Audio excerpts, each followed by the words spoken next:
I am going to read you an excerpt from my book, The Madness and the Magic. It's about a witch called Minerva, a crazy witch called Minerva, and her exploits to snare the local guitar playing vicar. And this bit is about the night that they meet.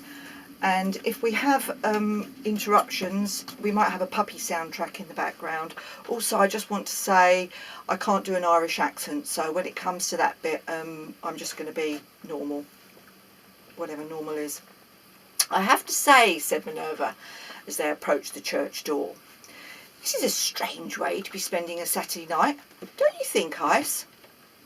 Isis had got quite used to strange things since they'd become friends, and didn't see the strange in it at all.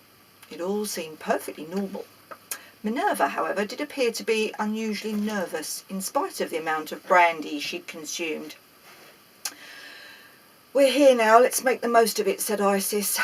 Minerva grappled with her bag, pushing the brandy bottle down as far as she could, and breathing in hard as she followed Isis into the church.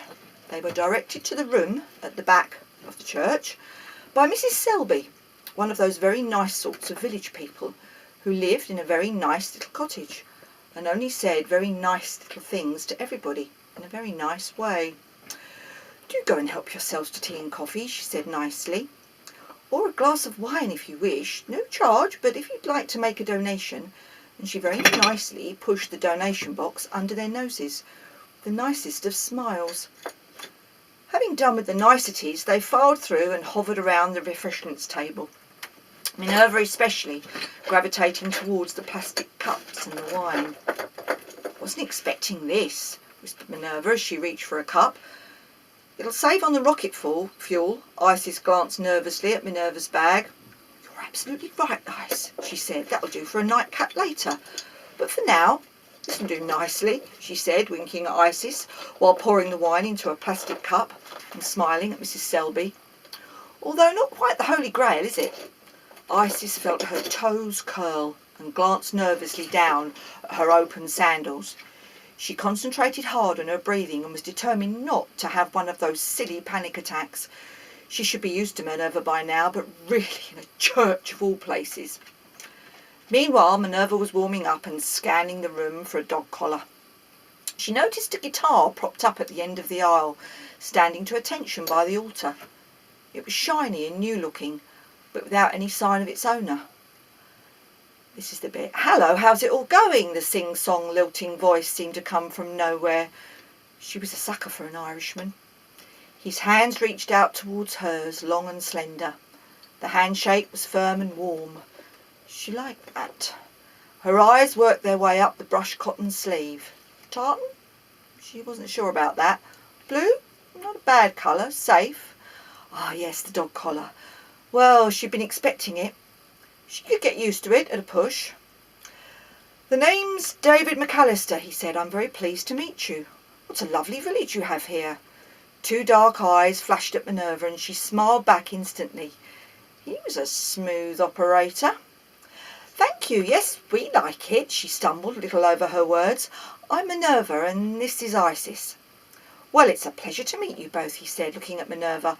I look forward to getting to know you better through the course of the evening and, in the future.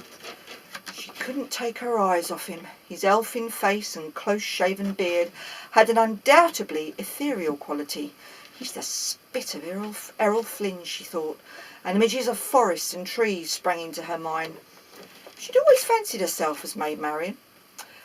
But for now I must make a start, he gestured towards the guitar. Do make yourselves comfortable and enjoy the night. He turned up and walked up the aisle with a hint of a swagger.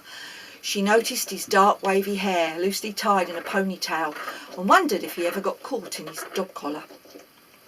At this point Minerva was very nicely confused, and grabbing Isis, began a wobbly walk down the aisle towards a front row seat. Not a bad piece of cloth candy, eh, Ice? Said Minerva, before losing her footing and stumbling over some unfortunate person, innocently perched at the end of a row of pews. Isis looked on in horror, but not surprise. Her cheeks burned with embarrassment. Her hairline sprouted fine beads of sweat and her feet began to slide around in her sandals. Minerva had had a skinful. Somehow she managed to regain what little composure she had left and continued to totter down the aisle. And when she could go no further, she slumped down hard on the nearest pew and called out to the front loudly, "Right, we're all ears now, Vicar. Go for it." This was not a normal good start for a new vicar, or in fact any vicar in the parish, especially if one is trying to create a good impression. But Minerva was far from the norm, and so normal behaviour could not be expected, just as you would never expect a dog not to howl at the moon. However, it was certainly a test of David McAllister's patience and professionalism as he watched the unlikely scene unfold before him and wondered what on earth he'd let himself in for. Eventually, with a dignified smile to the audience, he held on to his crucifix, prayed to the Creator, and picked up his guitar.